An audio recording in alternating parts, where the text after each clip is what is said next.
Good afternoon and welcome to part 3 and our final webinar shorts on the American Rescue Plan. As I have been for the first 2 shorts, I'm joined by Chris Condalucci today, who's an employee and ACA legal specialist. And I do have to let you all know that we have some disclaimers on the screen. Over the past 2 shorts, we have talked about the American Rescue Plan. The parts of it that are not healthcare related is highlighted on the 3 columns on the left. And we talked about the individual relief. We talked about the tax credits, the dependent care, the unemployment, the recovery rebates. In our last short, we focused on the COBRA benefits. And so for this short, I'm going to turn it over to Chris to talk about what the ARP said about the increase of subsidies for ACA health plans. All right, thanks, Sarah. Thanks again for everybody for joining us. And to us, maybe it's easy for us to be excited about the increases in the ACA subsidies being well and the industry and the assistance that well provides to not only brokers, but also the consumers out there to which the brokers are assisting. It's an exciting time to understand that the Affordable Care Act is finally being built on. The politics have kind of shifted into an area where both an administration and Congress was able to do something that what we believe not only increases the affordability of healthcare, but obviously increases access to healthcare. And as Sarah mentioned, the American Rescue Plan primarily wasn't driven by healthcare. It was primarily driven by dealing with the COVID pandemic and providing specific relief. But there were 2 very important healthcare pieces. One was COBRA benefit, which we talked about in one of our shorts previously, and the other was increasing the ACA premium subsidies, which again, we're very excited about. So what are these increases, or what I call the enhancements to the ACA premium subsidies? Well, in general, there were 2 changes that were made to the ACA premium subsidies. And the first change was the government will pay a larger amount toward a consumer's premium. So in other words, this legislation increased the premium subsidies amount by increasing the government's portion of the premium that the government will pay on behalf of a consumer. Or stated differently, the American Rescue Plan lowered the amount of money that a consumer has to pay or allocate toward their health plan. Now, it's important here when I say health plan, it has to be an individual market plan. It has to be purchased through an ACA exchange. Those are eligibility rules under the ACA that were not changed.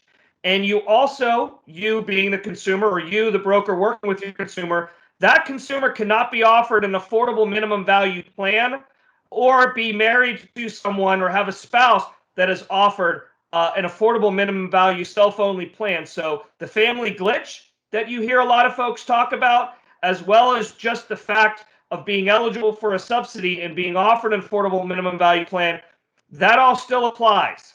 But the great thing about, again, the benefit here is increasing the amount of the subsidy for those people who are eligible.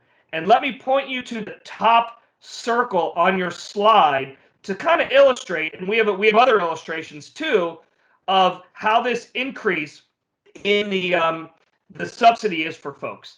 If you have income between 133% and 150% of the federal poverty level, as you see in the top of your slide here, that circle, actually the government is saying to the consumer, you will pay $0 for the second lowest cost silver plan in your rating area, which under current law, you're paying between 2% and 4% of your income if you're between that income cohort.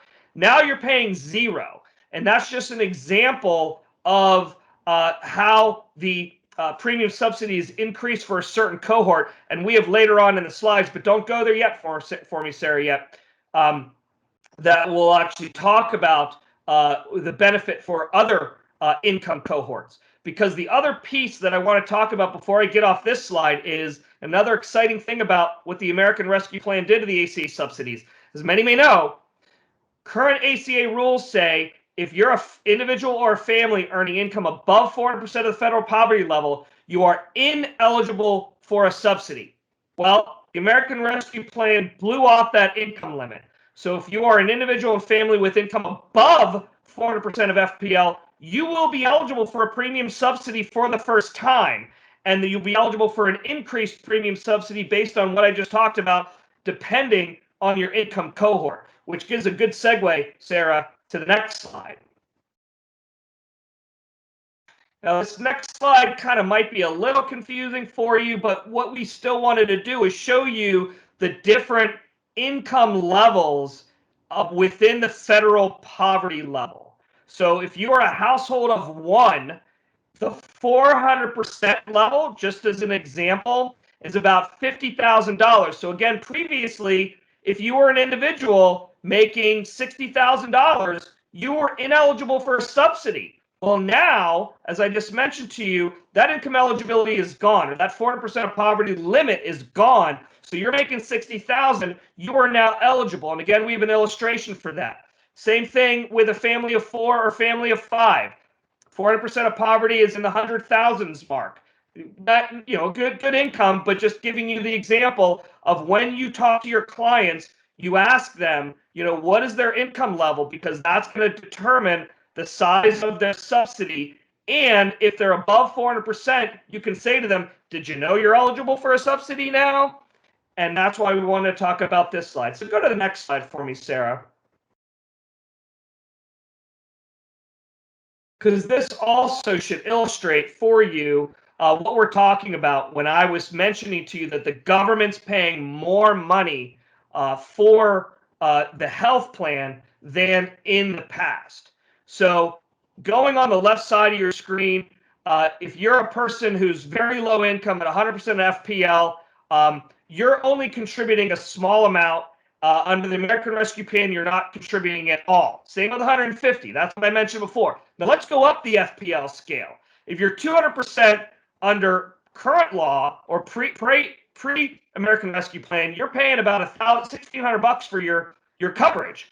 American Rescue Plan, that's significantly reduced and a big benefit for folks. Let's go all the way to the 400% of poverty column, where before, if you were right at 400% and thus you were just right on the cusp of eligibility for the subsidy, you're still getting something.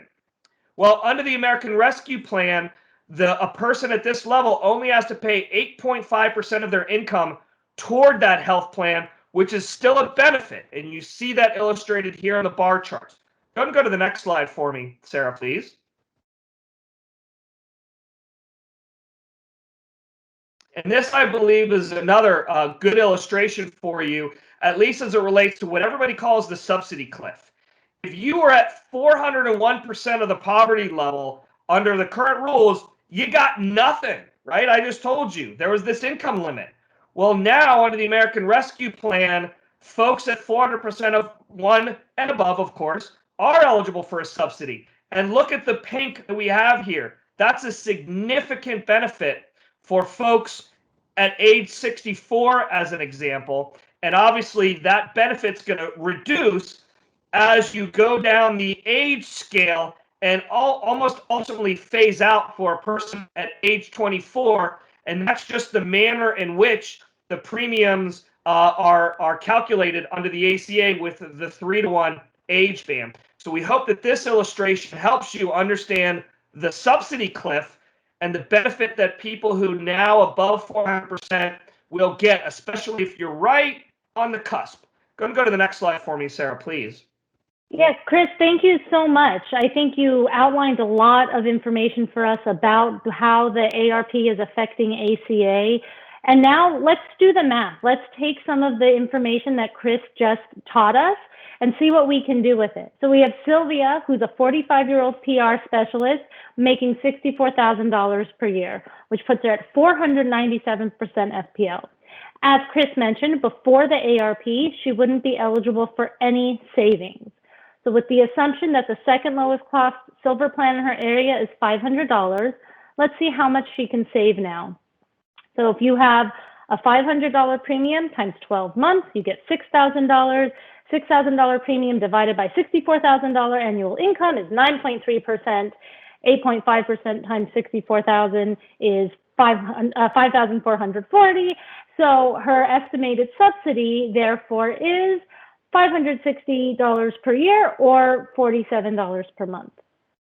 That's a lot I just threw at you. And if I'm going to take a wild guess and say that's not the kind of math that you're going to be doing every time you're talking to your client or even for yourself, there's no need to. There are companies out there, such as Well, that can help you with this. And I wanted to show you a real life example of how the subsidies worked both before and after the ARP. So here you can see we have someone who is 37 years old making $45,000 per year. And before the ARP, you can see that they have a monthly savings of $42.54. Again, they're between 24 and 64. They're under the 400% FPL, and their savings are $42.54 per month. Not bad. After the ARP, the same example, you have someone who's between 24 and 64, under the 400% FPL. Now their monthly savings is $136.79. That savings increased by 322%. The savings that you are seeing with the ARP are not insignificant. It is a huge percentage increase for people who need it most. And as Chris mentioned, for those in the older population, even if they are making more than the 400% FPL, they likely will see some savings. So how does it all work? You would go to a partner such as Well and enter a few pieces of information. Then Well or other partners connect to the back end to healthcare.gov, and you see the savings. So we talked about the ability to enter your information. I literally just have 5 pieces of information that I enter here in order to get my savings. This is only the case until August 15th. Now, the ARP increased savings is ongoing through 2021. The special enrollment period, as of today, has only been extended to August 15th on the FFM, on the federal marketplace. There are some states that have extended it even further, and on the Well website, we actually have a running list of each of the states and what their current SEP date is. So I encourage you all to take a look at that list and see what we have updated. So let's do a recap. The American Rescue Plan increases the subsidy dollar amount that eligible recipients can receive. It increases the population of people who are eligible. COBRA benefits are extended. Losing COBRA is considered a qualifying life event, and there's no qualifying life event needed from now until August 15th. Again, as I mentioned, many states have extended that past August, and well.com does have updates for you, so check out your state. And of course, Well can help you and your clients enroll in subsidized ACA coverage now or at any time. And Chris, once again, I want to thank you for joining us for this short, for the previous 2 shorts, for the podcast that you were with us. You really are a friend of Well, and we are happy to have you present with us. And to those who are watching, thank you so much for your time. If you ever have any questions, please reach out to us directly, and be well.